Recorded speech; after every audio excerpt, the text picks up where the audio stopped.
What's up, Jolt? I'm here again. It's the guy that always does the videos. Not always, most of the time. I'm doing the video again today. So, today we are talking about one of the earlier and one of the more weird acts of Jesus. So, basically, little background knowledge. Jesus had literally just gotten baptized by John the Baptist, which we talked a little bit about last week. So, Jesus got baptized, he got a small following of disciples, and so now it's time for a wedding. But Jesus wasn't the one who was getting married. It was a wedding ceremony for a friend of a friend, so Jesus was invited. But also, his mother was invited. So we got to see his mom. That's like super cool. He probably hasn't seen her in a while, so it was probably like a cool little, yay, Jesus, my baby, where have you been?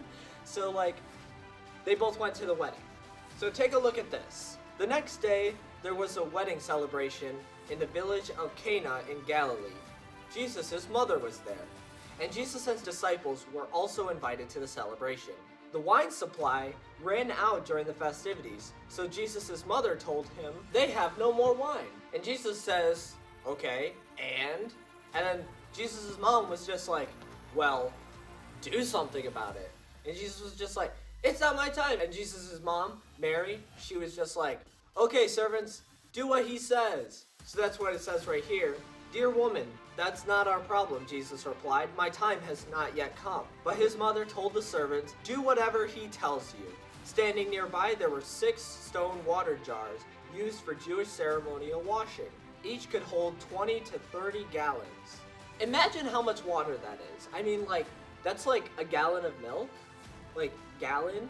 So, like, you know, the one that's like this big and this wide. Imagine, like, 20 of those, or even 30 of those. That's a lot.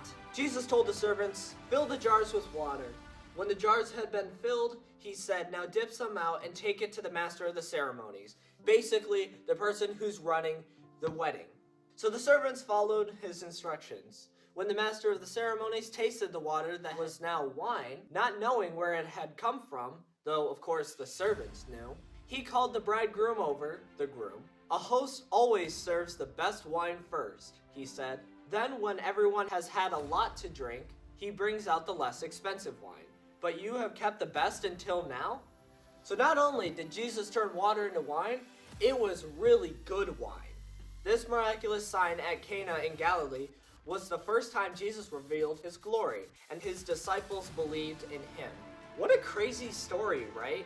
Like, Jesus shows up, you know, he's about to like just have like a really good time at a wedding, and then his mom shows up and it's just like, they have no more wine, and Jesus is like, that's not my problem. And his mother is just like, actually it is your problem, go make more wine, because I know that you can. I mean, we could take a note out of Mary's book, because she just instantly believed that he could do it, and he did, so that's pretty cool. But that's like super weird, right? Like, just water, plain old water, turned into exotic juice. But why did Jesus do that?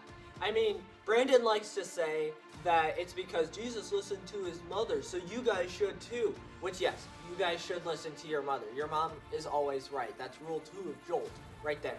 The first one, don't die. But I'm getting sidetracked. You should listen to your mother. But there's a little bit more to that.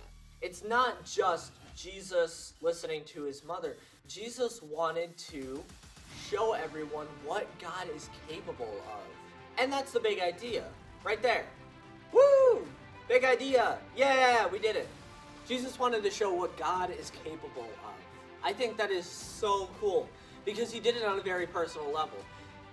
The people of the wedding had a problem that they just couldn't solve on their own, and Jesus came in and solved that problem with his God-given abilities. And I am sure that when he said this came from God, everybody was just like, oh, yep, I believe. I believe that you are the Messiah. I believe that you are from God. The disciples believed, and the people that were still thinking properly definitely believed. If I was there, I totally would. Like, that's just crazy. Just water? No, it's wine.